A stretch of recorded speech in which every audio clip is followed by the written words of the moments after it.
análise e o controle dos gastos públicos em obras contratadas pelo governo do Estado e os 91 municípios fiscalizados pelo Tribunal de Contas do Estado do Rio de Janeiro foram aprimorados com o lançamento do projeto Fiscaliza Aqui. E é sobre este assunto que conversamos no TCE Notícia desta semana. Aqui no estúdio recebemos Rafael Guedes, titular da Coordenadoria de Auditoria de Obras e Serviços de Engenharia do TCE Rio de Janeiro, e Francisco Lopes Magalhães, engenheiro da CAL. Sejam bem-vindos ao TCE Notícia. Como surgiu a ideia de lançar o projeto Fiscaliza Aqui? Na verdade, a realização desses ensaios, do Fiscaliza Aqui, é um sonho antigo do nosso setor de auditoria de obras. Só que a partir de 2014, quando nós participamos de um SINAOP, que é o Simpósio Nacional de Obras Públicas, e que nós vimos a experiência de outro Tribunal de Contas na realização desses ensaios, esse nosso desejo ganhou ainda mais força.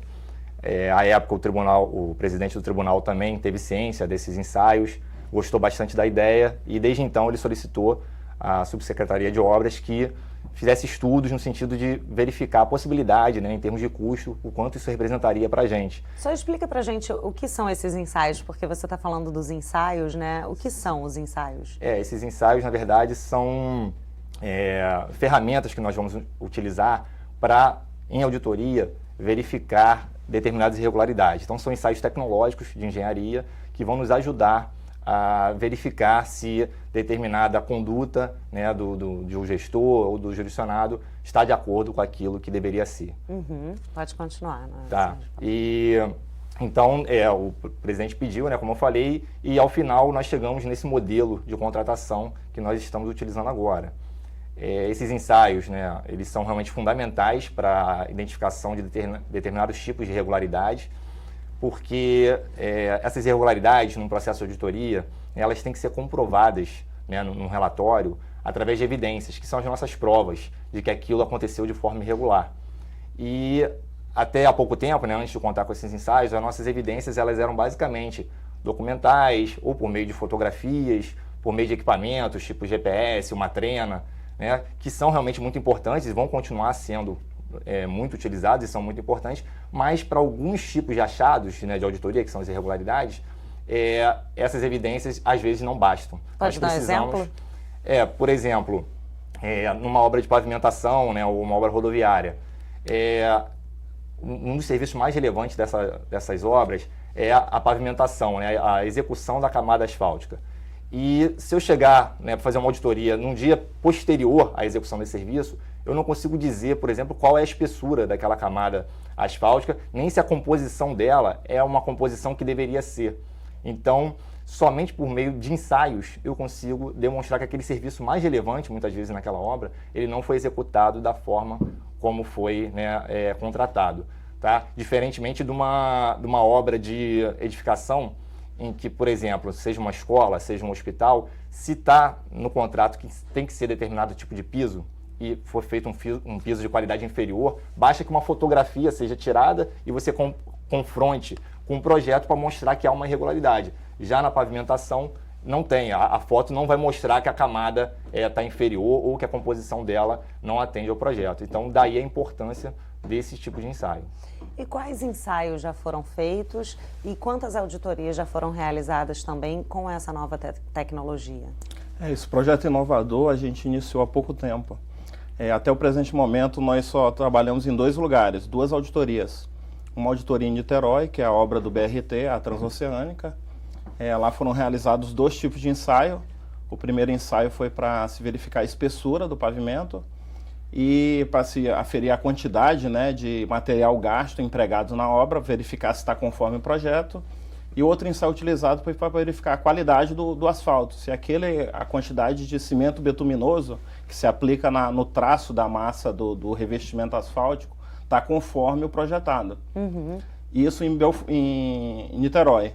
Já o outro momento que a gente está atuando, inclusive iniciamos essa semana, foi em Belford Roxo, que é uma obra antiga. Ela está uma obra paralisada e que lá somente estamos fazendo o revestimento asfáltico, a extração do corpo de prova para verificar a espessura.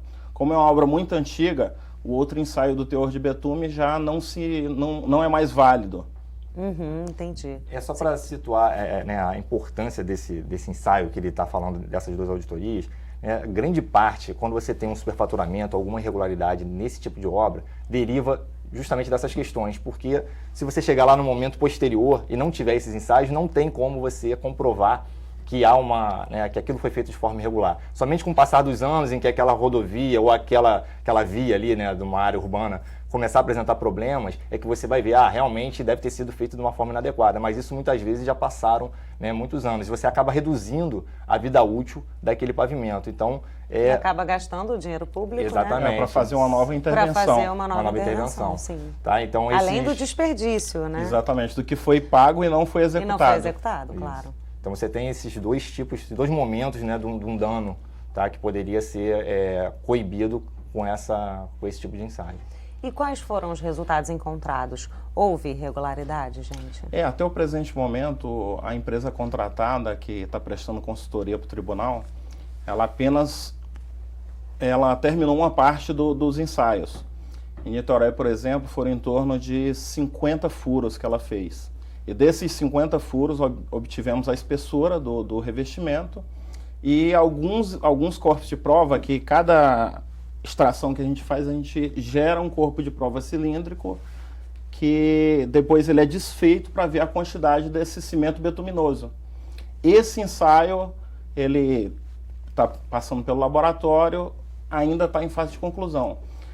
Falar se teve irregularidade ou não, ainda não cabe a nós isso, porque a empresa está para constatar em termos quantitativos.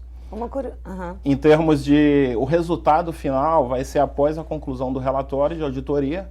Esse relatório da empresa vai dar suporte ao relatório de auditoria e esse vai a voto e somente após o voto que teremos a conclusão se houve irregularidade ou não. Agora, quais são as principais irregularidades nas auditorias realizadas pelo TCE? Vocês sabem dizer? A gente tem alguns tipos, né, de superfaturamentos que a gente chama. Então, a gente tem o superfaturamento de quantidade, que é quando você vê que foi pago a mais do que foi feito em termos quantitativos.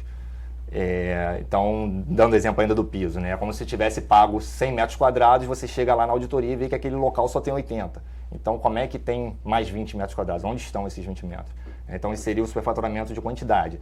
O de qualidade, que é quando você, embora tenha uns 100 metros, vamos supor que você chega lá tem 100 metros, mas o piso que foi colocado é um piso de qualidade inferior ao que você contratou. Então, a gente também apura essa diferença de preço, e seria o superfaturamento pela qualidade do material ou do serviço. E o outro que a gente usa, né, que a gente tem bastante nas nossas auditorias, é o de preço mesmo, que é aquele que um serviço no mercado, vamos dar como exemplo uma cadeira, ela está R$10, né, no mercado, só que você está pagando R$15. Então seria, tá, uma diferença do preço. Tá? Então, e claro, eu dei o exemplo da cadeira, mas isso na obra pública é a mesma coisa. Aquele serviço era para custar R$100 o metro quadrado, você está pagando 120. Tá? E no caso, muitas vezes a gente está falando de milhões e bilhões, né, de reais. Ainda mais no caso dos ensaios, que são obras de infraestrutura, geralmente a faixa de recurso é muito elevada. Porque normalmente quem faz obra de infraestrutura, dificilmente a iniciativa privada executa esse tipo de obra. É muito, quase sempre obra pública. Envolve grandes recursos, obras que teoricamente têm que ser obras duradouras, que tem que ser aplicado um material devido e uma execução de forma, tem que ser bem feita, a garantir a durabilidade. A Coordenadoria de Auditoria de Obras do TCE pretende ampliar futuramente esse rol de ensaios tecnológicos? Sim, certamente. Atualmente, né, a gente conta com 3 grupos de ensaios, além desse da parte rodoviária, da pavimentação, que a gente está vendo a espessura e a composição do material, que é realmente de grande relevância. Nós temos os ensaios de sondagem, então permite a gente numa auditoria, né, que outro serviço que é bastante relevante é quando você tem uma escavação, por exemplo, de um material rochoso, né, que é um material de terceira categoria que a gente chama. E muitas vezes você vê aquele serviço sendo pago, só que pela região, né, do estado, você já conhece e sabe que é pouco provável que aquilo ali esteja ocorrendo. Só que se a gente não tiver esse ensaio, né, não fizer a sondagem, não tem como a gente comprovar que realmente a gente não vai ter uma evidência forte, robusta para demonstrar aquilo. Fica, né, basicamente na argumentação, mas há uma fragilidade maior. Ao passo que se a gente fizer a sondagem, a gente consegue, né, demonstrar que não ocorre aquele material. E o outro tipo de ensaio, né, que seria o terceiro grupo aí, é o que a gente identifica a capacidade de suporte do solo, que também é ligado muito à obra rodoviária, à obra de pavimentação. Essa capacidade de suporte, se ela for subestimada num projeto, faz com que as camadas acima desse subleito, né, a subbase, a base, sejam muito superdimensionadas, a obra fica muito mais cara. Ou então, né, chega até o ponto de você remover aquele solo, fazer uma troca daquele solo, aumentando muito o custo daquela obra. Então, com base nesse ensaio, por exemplo, a gente pode dizer, ó, esse solo aqui, a capacidade de suporte dele resiste a uma via nesse porte. Aproveitando que você falou agora que existem 3 tipos de ensaios, você pode explicar melhor que 3 tipos de ensaios são esses? Desses 3 tipos, a gente separou em grupos, né? É como ele falou, o Índice Suporte Califórnia, ele é um ensaio que eu estudo o solo que está sendo empregado no local. Isso para eu verificar se aquele solo é necessário trocar ele por um solo mais forte ou se eu posso aproveitar aquele. Isso, como ele explicou, evita um gasto desnecessário. Da mesma forma que eu sabendo a capacidade de suporte daquele solo, eu consigo dimensionar as camadas do pavimento. Porque o pavimento em si, ele não é composto só por aquela camada preta, que é o asfalto, vulgarmente chamado de piche. Ele é composto por diversas camadas, que compõem a estrutura do pavimento. E de acordo com o Índice Suporte Califórnia, eu consigo dimensionar a espessura do pavimento e essa espessura vai ser de acordo com o material. Entendi, perfeito. Isso é o primeiro ensaio, né? Algo que você queira acrescentar? Não, aí você perguntou, né, da ampliação desses ensaios. Então, atualmente a gente conta com esses 3 grupos, né, que eu falei, a sondagem, o Índice Suporte Califórnia, que é para ver a capacidade do solo, e esse dos ensaios em pavimentos, que é o que a gente está fazendo agora em Belford Roxo e em Niterói, que é da espessura e da composição, mas futuramente a gente pretende, por exemplo, ensaios de topografia, né, quer dizer, os serviços topográficos e os ensaios o que a gente chama de GPR, que é o que vê as camadas do pavimento sem você precisar fazer o buraco na via. Então, somente com o equipamento passando por aquela via, né, através de ondas eletromagnéticas, você consegue saber quanto de espessura tem em cada camada e dá para ter uma ideia da composição. Então, você não precisaria abrir um buraco para ver se aquilo ali de fato acontecia. É um ensaio não destrutivo que chama. Não destrutivo. Que eu não necessito destruir a estrutura do pavimento. Porque para eu ter uma noção do que está ali, eu tenho que ter a comprovação de que o material que está ali é aquele. Ou seja, eu tenho 2 opções. Ou eu faço um ensaio destrutivo, no qual eu escavo um buraco em toda a estrutura do pavimento, nas camadas. Que é bastante, né? Que é bastante. Causa um transtorno muito grande. Exatamente. Eu vou ter que abrir várias valas no revestimento. Ou eu faço esse ensaio, que é um ensaio não destrutivo, na qual vem um equipamento, ele lança ondas e o retorno dessas ondas me permite detectar em parte que existe uma estrutura compartimentada. Então, se tudo der certo, a gente pretende futuramente tanto o serviço de topografia como esse ensaio do GPR também aumentar a nossa capacidade aí, né, na auditoria. O de topografia ele também é bastante relevante porque numa obra de terraplenagem, que é a obra de movimentação de terra, escavação e transporte desse material, é interessante eu saber ao final da obra o quanto ele foi transportado, retirado de um local para o outro ou retirado dali para um bota fora. Um local que você despeja aquele material. Entendi. A gente tem muita coisa para falar sobre esse assunto, mas já estamos chegando ao finalzinho do primeiro bloco e eu vou deixar uma pergunta no ar, que é o seguinte: há outras experiências semelhantes com tribunais de contas de todo o país, enfim, com esse tipo que realiza auditorias com esse tipo de suporte tecnológico? Vai pensando aí na resposta e o TCE Notícia vai para um breve intervalo. Não saia daí que a gente volta já.